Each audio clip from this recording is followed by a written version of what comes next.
Mas. Aku merasa berdosa ya mas. Soalnya ki bosenan. Sebulan lalu aku seneng coding. 2 minggu berikutnya ganti mikir bisnis. Sekarang ngedit video. Rasanya itu kok kayak kutu loncat ya. Padahal kalau setauku orang-orang sukses itu tekun di satu bidang, master, terus jadi sukses. Apakah cara berpikirku itu betul mas? Monggo mas. Itu mungkin yang membuatmu jadi nggak rapi-rapi El. Soalnya kan pindah-pindah itu ya nggak tekun sama satu ya nggak rapi-rapi ya.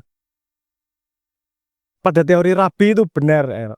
Tapi pada teori pekerjaan atau karir atau itu mungkin nggak gitu sesimpel itu ya rumusnya ya.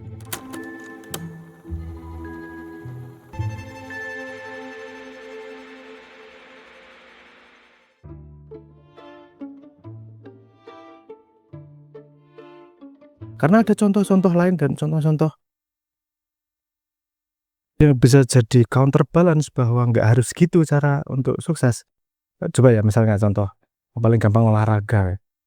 Contoh yang mendukungmu itu kayak si Tiger Woods.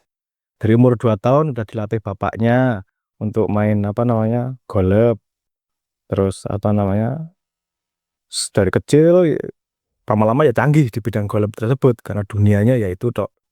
Ada juga percobaan saya lupa namanya, kamu cari sendiri. Ada profesor yang melatih anak kembarnya untuk main catur dari kecil. Jago banget main catur, kemudian gedenya itu profesornya mau membuktikan bahwa bisa dibentuk tuh skill dari awal. Itu kayaknya hubungannya sama teori 100.000 jam untuk sampai expertise kan gitu. Nah, tapi ada yang nggak sesederhana itu juga. Ada contoh lain, misalnya Roger Federer, itu pemain tenis tuh. Kalau pemain bola ada juga ya, Ibrahimovic juga tipenya gitu, yang beda gitu. Jadi orang tuanya cuma tahu bahwa anaknya atletis, nggak langsung diarahkan ke tenis kemana, nggak, tapi dibiarkan bereksplorasi. Itu sebutannya fase sampling. Dan nyobain A, nyobain B, nyobain C, nyobain D, terus ya nyobain di mana-mana sampai akhirnya dia memutuskan, oke, aku tak ini. Nah, sampling itu tidak kemudian terbuang tidak berguna, itu justru memperkaya dia pada sesuatu yang kemudian akhirnya dia tekuni tersebut. Itu jadi kelihatan seperti yang pertama sukses cepat, yang kedua sukses lambat, tapi dua-duanya sukses dengan area yang berbeda. Mereka punya fungsi yang berbeda outputnya akhirnya.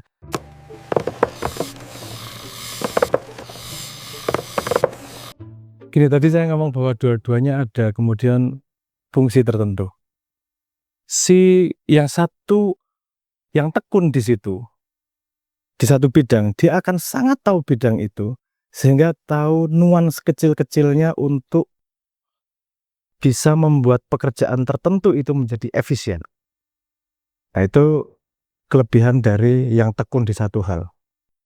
Tapi dia tidak bisa membuka hal yang baru, karena dia taunya cuma satu hal itu, dunianya di situ aja. Nah, ini kalau yang banyak sampling, ini di dunia yang berbeda nih. Dia tahu banyak hal, terus kemudian dia memilih tekun di satu, tapi karena kemampuannya di banyak hal itu, dia bisa terinspirasi dari hal-hal yang lain untuk menginovasi bidang yang dia akhirnya tekuni tersebut.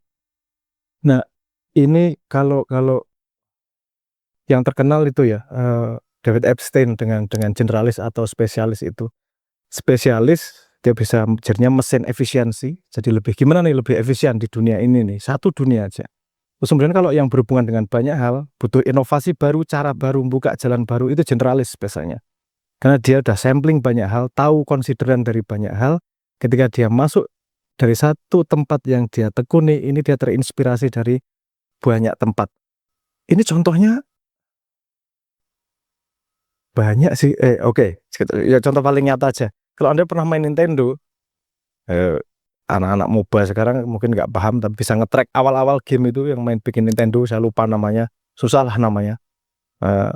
Itu dia bukan seorang yang ahli di bidangnya dan seterusnya, tapi dia tahu banyak hal, tahu ada kalkulator kayak gini, tahu dia bisa bikin chip kayak gini, dia bisa nyolder dan seterusnya. Dia menggabungkan beberapa ide untuk membuat satu bentuk baru yang namanya game, yang kemudian akhirnya lahir jadi Nintendo itu. Mungkin fakta yang lebih fundamen, kita lihat tentang Nobel, peraih Nobel itu. Peraih Nobel itu, Nobel kan biasanya diberikan kepada orang-orang yang breakthrough, mampu membuka jalan baru, mampu membuka sesuatu yang belum difikirkan sebelumnya kan gitu. Jadi benar yang baru. Ini kan pertanyaannya gini, untuk area Nobel yang mana nih, yang generalis atau yang spesialis di satu hal? Ternyata dari penelitian laureat itu, untuk membuka hal yang baru dan dapat Nobel, itu perbandingannya 1 sampai banding 22. Jadi 22 itu penerima Nobel itu pasti punya hobi yang lain yang memberi inspirasi dia. Hobi olahraga, kayak seni, kayak whatever, kayak itu hobi-hobi yang lain-lain itu. Jadi nggak cuma satu manteng di satu hal. Artinya jalur Federer lebih bisa dapat hadiah Nobel daripada jalur Tiger Woods. Jalur si Tiger Woods. Dua-duanya punya fungsi, tinggal yang dibutuhkan yang mana gitu. Dan naluriah orang ini juga yang kadang sering membuat berat ya. Ini saya sampling terus, kapan ya saya sampai pada kebutuhan saya pengen memutuskan untuk konsentrasi di satu bidang. Nah, ini tidak bisa dibakukan. Problemnya kan kita ada saingan antar sosial yang dia udah jelas dari dulu di situ. Aku sampai sekarang belum memutuskan, masih sampling terus. Sebenarnya orang-orang sampling ini juga punya tempatnya yang mungkin di dunia modern saat ini tidak begitu dihargai karena lebih mudah mengukur dari S3 daripada anak S1 tapi S1-nya 19 misalnya gitu. Ya lagi-lagi shortcut untuk melihat kapasitas manusia sih. Terus oke.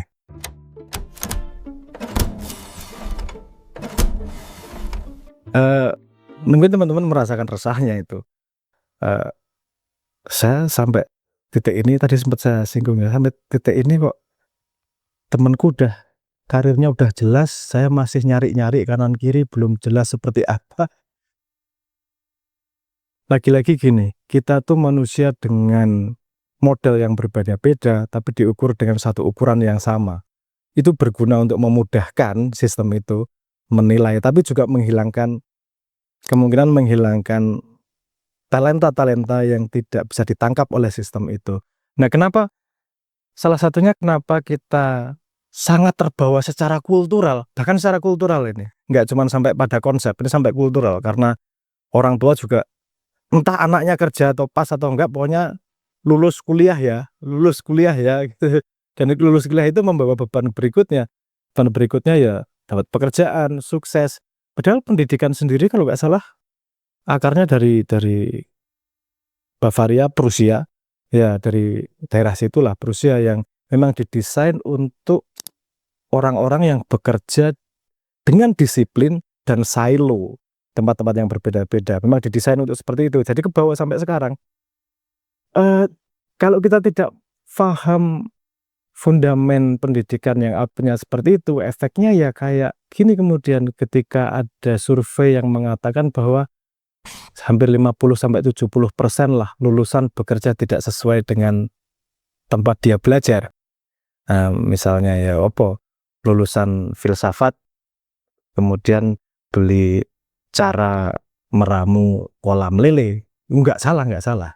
Tapi tentu saja sistem job marketnya gimana nih, sistem pembagiannya gimana ya, karena memang tidak paham itu, dan itu akan menghasilkan resah-resah seperti itu. Saya sampai mana ya, sistemnya gimana ya, kok saya belum sampai gini, apalagi dengan pressure sosial teman-temanku udah sampai sini. Ingat ya, penghancur kegembiraan hidup itu namanya membandingkan diri dengan orang lain. Akan sangat susah kalau kamu membandingkan diri dengan orang lain terus-menerus. Joy eraser itu, joy kesenangan hidupnya jadi terancam hanya karena membandingkan diri dengan orang lain. Kita sadar aja sistemnya dan kita paham bagaimana berenang di sistem ini. Memang mohon maaf, dengan pressure sosial, dengan pressure kultural dan keadaan seperti ini, seumuranmu memang dipaksa untuk bukan dipaksa, di priming, diletakkan pada kondisi yang resah, kemudian bingung gue kudu harus cari pekerjaan yang sesuai dengan gini, kayak syarat ini, kayak syarat itu, kayak ya.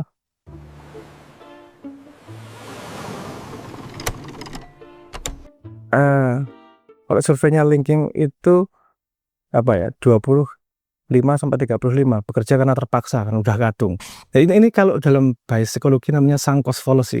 Aku udah kadung sekolah di bidang A kok nggak kerja, kalau udah kerja nggak suka ya, walaupun nggak suka tetap dilakukan, walaupun ya gitu mantap, tapi ya gimana, sunk cost fallacy itu ketakutan karena udah kadung invest banyak waktu, energi, tenaga, takut keluar dari situ dan mencoba jalan baru. Nah, kalau rekomen saya, belajar itu tetap harus lebar. Kalaupun kamu belajar apa ya, kalaupun kamu belajar fisika, belajar engkau malah personal gitu. Oh iya, personal ya. Kalaupun belajar fisika ya belajar matematika. Pada fisika ya belajar musik. Nah, belajar musik ya belajar apa? Bikin skrip misalnya gitu. Loh, apa hubungannya? Loh, nanti semuanya berhubungan karena musik juga bisa dilihat dari sudut pandang fisika dan akan punya perspektif unik terhadap musik itu sendiri, dan itu bisa membuatmu memiliki modal untuk membuat musik yang berbeda atau membuat prinsip dari musikal itu di dalam dunia fisika. Jangan salah, harmoni dalam dunia fisika itu ya indah. Jadi yang kita dapatkan dari musik dan bisa kita jelaskan di fisika dan menjadi breakthrough yang baru itu juga banyak.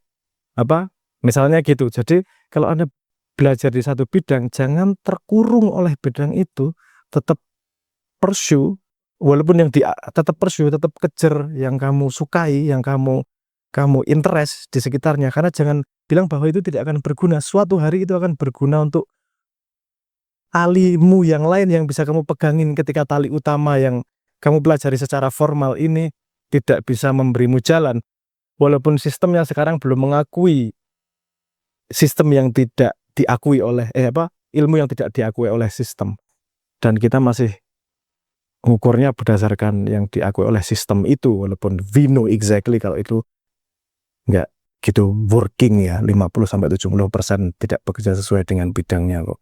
Nah, kita butuh inovasi untuk bisa memecahkan masalah ini.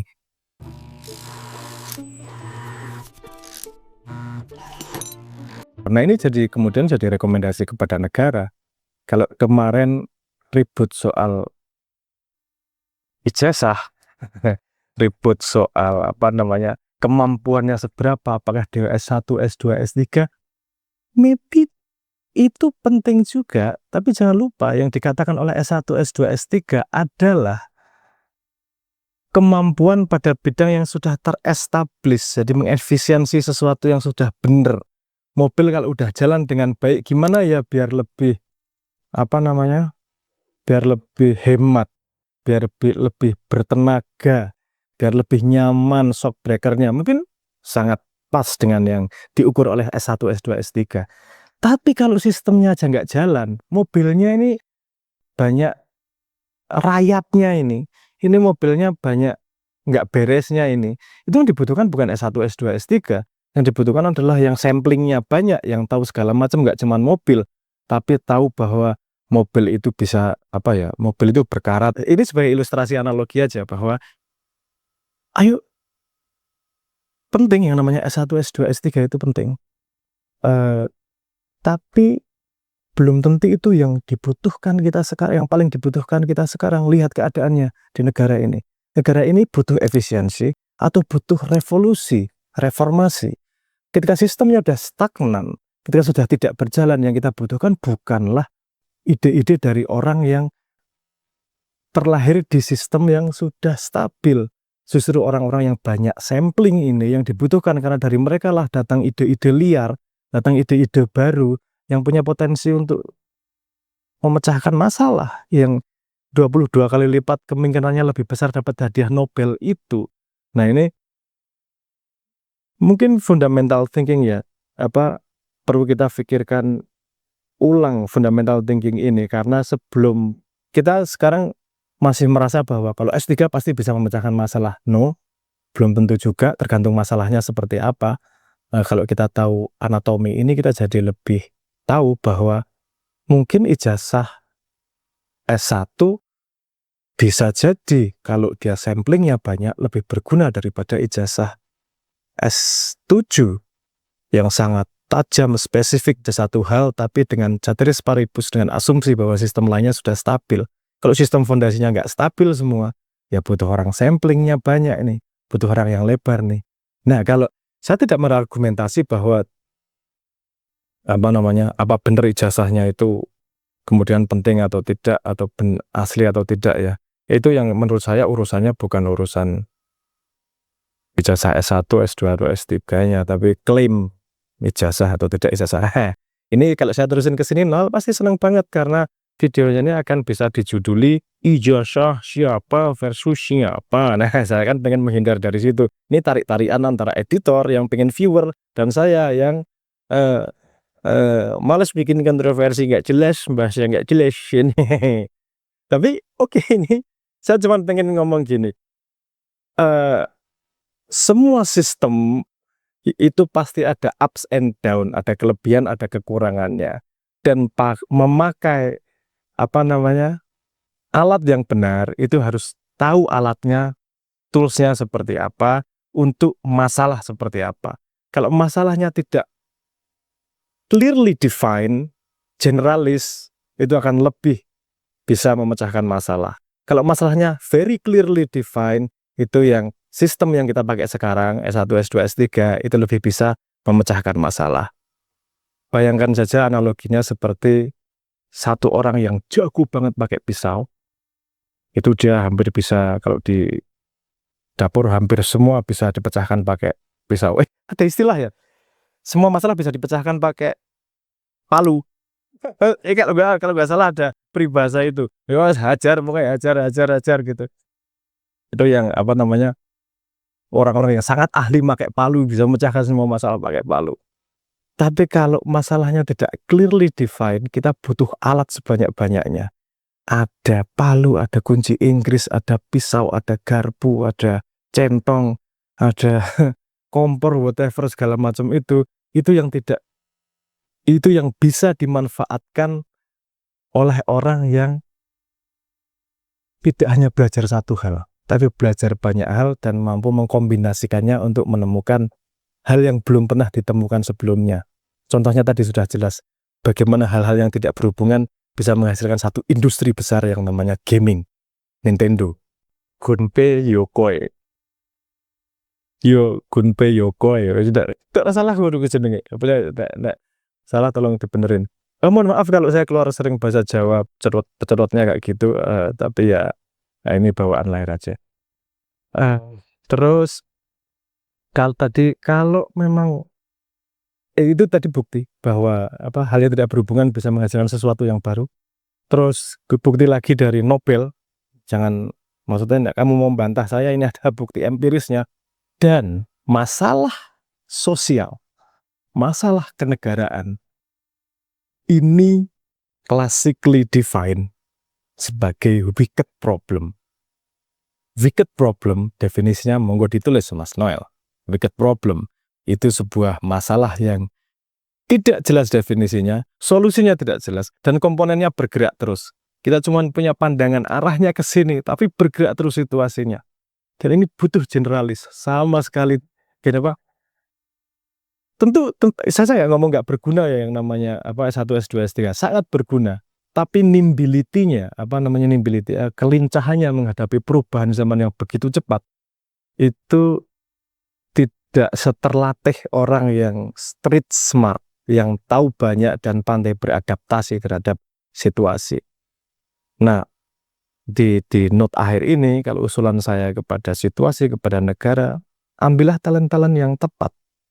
Bukan urusan S1, S2, S3, itu tepat pada sebuah tempat, tapi jangan hilangkan juga talent-talent yang mungkin tidak terlihat punya gelar S1, S2, S3, tapi dia punya pengalaman dan analisis yang cukup tajam terhadap situasi. Cara ngetesnya gampang kok.